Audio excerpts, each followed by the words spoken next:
आज दिनांक 14/9/2021 मंगलवार को जिला बार एसोसिएशन मुरादाबाद में सभाकार हिंदी दिवस समापन समारोह मुरादाबाद जिला हिंदी विद्या प्रतिष्ठान द्वारा आयोजित किया गया, जिसमें मुख्य अतिथि माननीय न्यायाधीश श्रीमान राघवेंद्र जी रहे तथा कार्यक्रम की अध्यक्षता जिला बार के अध्यक्ष श्री जयवीर सिंह तथा संचालन महासचिव सरदार प्रकाशवीर सिंह ने की। कार्यक्रम में अधिक से अधिक राष्ट्रभाषा हिंदी में कार्य करने के कारण निम्न न्यायिक अधिकारियों, जिसमें माननीय राघवेंद्र जी जिला जज मुरादाबाद, माननीय हबीदुल्ला जी अतिरिक्त न्यायाधीश NI एक्ट, माननीय सुश्री शिवांगी गुप्ता व्यवहार न्यायाधीश कनिष्ठ प्रभाग मुरादाबाद तथा वरिष्ठ अधिवक्ता सोमनाथपुरी सतीश गुप्ता व चौधरी अनिल पाल सिंह एवं प्रशासनिक अधिकारी महेंद्र पाल सिंह जी को सम्मानित किया गया। कार्यक्रम को संबोधित करते हुए जिला जज महोदय ने कहा कि संभव हो तो अत्यधिक कार्य हिंदी में किए जाएंगे। हिंदी भाषा हमारी राष्ट्रीय भाषा है, लेकिन पूरे राष्ट्र में पूरे तरीके से लागू नहीं है। हमारा निरंतर प्रयास हिंदी को सर्वमान्य भाषा बनाएगा। वहीं देश शक्तिशाली राष्ट्र बनता है जिसकी भाषा शक्तिशाली होती है, इसलिए हमें ज़्यादा से ज़्यादा कार्य हिंदी में करने चाहिए। न्यायाधीश को आदेश करते समय इस बात का ध्यान रखना चाहिए जिसके लिए आदेश किया उसकी भाषा इतनी सरल हो कि उसकी समझ में आसानी से आ सके। सभागार में आयोजित इस गोष्ठी के उपलक्ष्य में मंच पर आसीन जिला बार एसोसिएशन के अध्यक्ष, जनरल सेक्रेटरी, कार्यकारिणी के सभी मेंबरान, विद्वान अधिवक्ता का, न्यायिक सम्मानित न्यायिक अधिकारी का और सम्मानित मीडिया पर्सन्स और उपस्थित कर्मचारी का,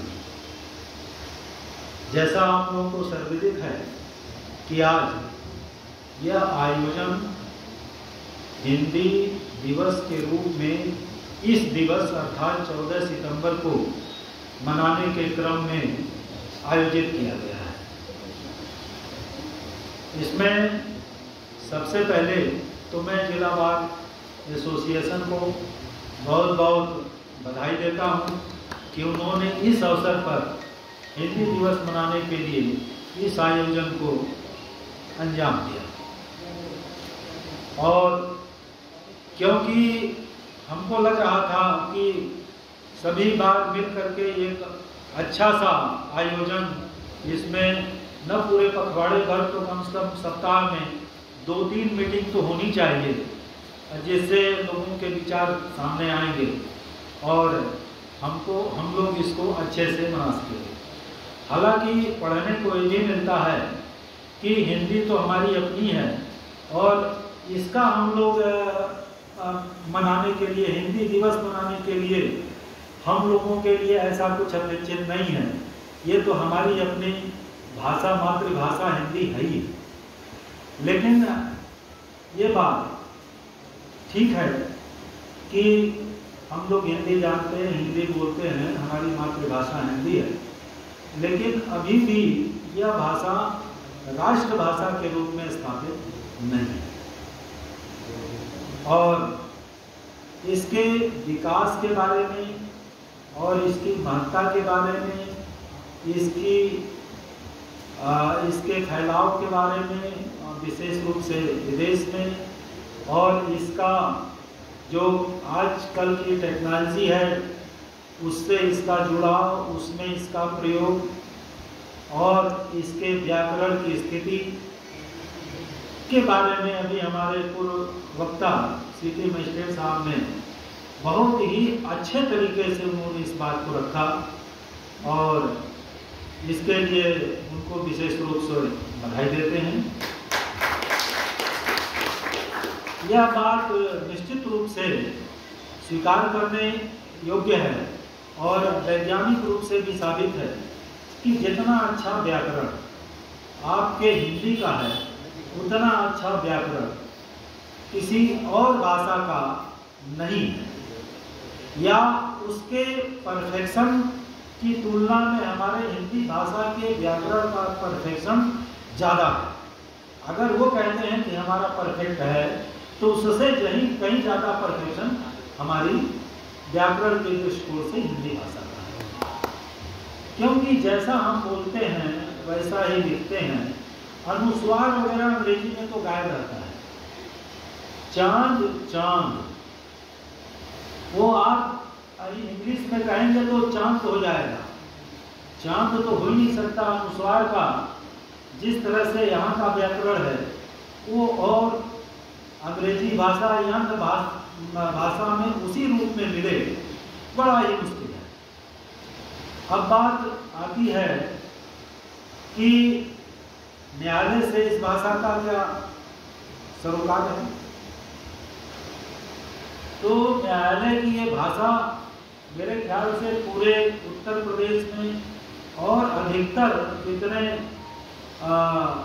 भारत के उत्तर पूर्व और उत्तर पश्चिम के जितने भी प्रदेश हैं उस सभी में मैक्सिमम जो निर्णय आ रहे हैं वो हिंदी भाषा में है। तो हिंदी भाषा में निर्णय तो पारित किए जा रहे हैं, आदेश पारित किए जा रहे हैं। तो ये अपने आप में इधर और गतिशीलता जैसा पूर्ववक्ता ने बताया है विगत 10 साल से बढ़ी है।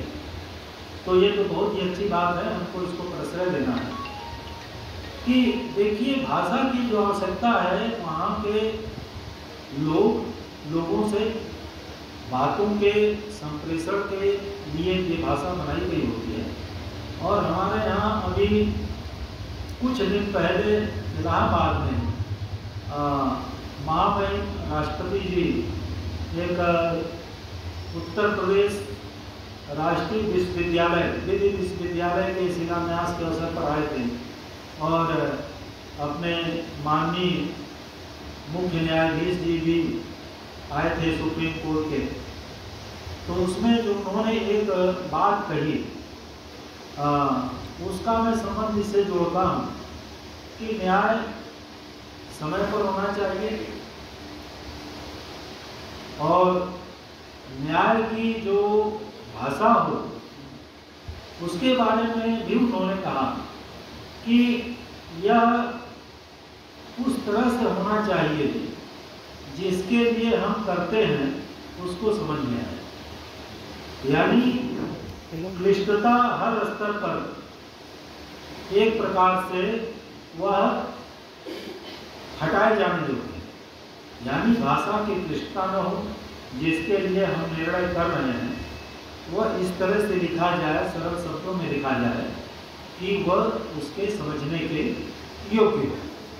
तो थोड़ा इस पर सोचने की जरूरत है। अब बाकी राष्ट्रभाषा के परिदृश्य में अगर हम इसको सोचें तो भारतीय संविधान के अनुच्छेद 341 से लेकर 351 तक इसमें तमाम विधि व्यवस्था दी गई है कि पहले न्यायालय की भाषा माननीय उच्चतम न्यायालय उच्च न्यायालय की तो निश्चित रूप से अंग्रेजी ही थी और बाकी जगहों पर भी अंग्रेजी का निषेध नहीं था। 15 साल के लिए उसको रखा गया था। उसके बाद ये था कि राष्ट्रपति की ओर से आयोग का गठन किया जाएगा और जो सांसदों की और राज्यसभा के मेंबरान की और लोकसभा के मेंबरान की एक समिति बनेगी। समिति में कई सदस्य होंगे। वह इसके हिंदी भाषा के प्रयोग के लिए, उत्थान के लिए, प्रचार के लिए, राष्ट्रभाषा के रूप में स्थापित करने के लिए तमाम आयाम पर उनको अपनी रिपोर्ट देनी होती थी। उन दोनों रिपोर्ट को राष्ट्रपति के समक्ष रखना होता था जिससे राष्ट्रपति निर्णय ले सकें कि हम इसको राष्ट्रभाषा के रूप में रखें। लेकिन बीच में तमाम रिपोर्ट आए, उनके सामने रखे गए। अल्टीमेटली ये हुआ कि हमारी जितनी क्षेत्रीय भाषाएं हैं, साउथ की, नॉर्थ की, बाकी सब जगह की, इन सबों को देखते हुए हिंदी को राष्ट्रभाषा के रूप में अभी स्थापित नहीं किया गया। लेकिन इसमें लोग इस पर विचार कर रहे हैं, प्रक्रिया जारी है और हमको उम्मीद करनी चाहिए कि आज नहीं कल कोई न कोई एक माध्यम, एक उपाय सामने आएगा जिससे कि ये एक राष्ट्रभाषा के रूप में स्थापित होगी। क्योंकि राष्ट्रभाषा का अपना एक अलग महत्व है, एकता के लिए, अखंडता के लिए, पूरे देश में एक भावनात्मक सांस्कृतिक जुड़ाव के लिए ये भाषा बहुत अधिक अपना रोल प्ले करती है। तो इस रूप में अगर इसको विकसित की जाएगी राजभाषा के रूप में, तो लोगों का एकीकरण, संवाद, हर चीज़ अच्छे स्तर का होगा। और ये बड़ी खुशी की बात है कि हमारे टेक्नोलॉजी में हिंदी का प्रयोग और इधर फिल्मों के जरिए हुआ ही है, विदेशों तक पहुँचाई है। अभी भी लोगों ने संयुक्त राष्ट्र में से लेकर के बाकी मंचों पर अब हिंदी में लोग खुल करके अपनी बात रखने लगे हैं। यहाँ तक कि द्विपक्षीय मामलों में विदेश में भी जो उच्च स्तरीय बैठक होती है, उसमें भी हिंदी में लोग अपनी बात करने लगे हैं। आवश्यकता इस बात की है कि जहाँ अंग्रेजी और भी माध्यम हो, वहाँ निश्चित रूप से कहने की जरूरत नहीं है कि ये जब अंग्रेजी कोई बहुत ही खराटे से बोलता है और लगातार बोलता है, तो उसके प्रति एक जरूर लगता है कि भाई बड़ा पढ़ा लिखा और विद्वान आदमी है, इससे बढ़ के विद्वान आदमी हो नहीं सकता। लेकिन आवश्यक नहीं है कि अच्छा बोलने वाला बहुत समझदार ही हो और बहुत ही कुशलता के साथ वो चीज़ों को संपादित कर सके, क्योंकि एक समझ एक अलग चीज़ की डिमांड करती है और भाषा एक अलग चीज़ की डिमांड करती है।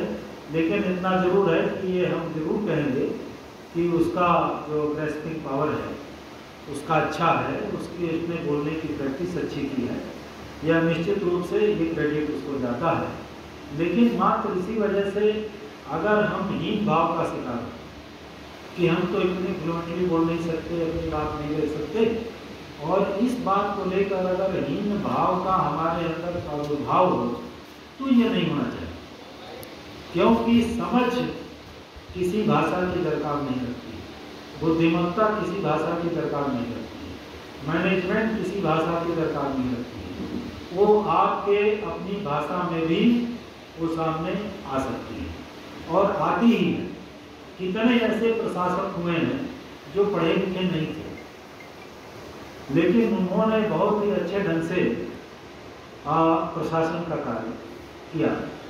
तो कहने का मतलब हीनता से इसको मत जोड़िए, और बाकी जो पढ़ने से और अनुभव से दिखता है कि व्यापार के साथ और शिक्षा के साथ तथा रोजगार के साथ ये भाषा जितनी अधिक मात्रा में जुड़ेगी, उतना ही ये स्वतः अपने आप ये विकास करेगी। फिर इसके लिए अलग से प्रयास करने की जरूरत नहीं होगी। तो हम अपने स्तर से अपने जहाँ पर हैं न्यायालय में सरल भाषा का, आधिकारिक भाषा का प्रयोग करें और शैली बहुत ही ग्राह्य बनाएं, यही आवश्यकता है।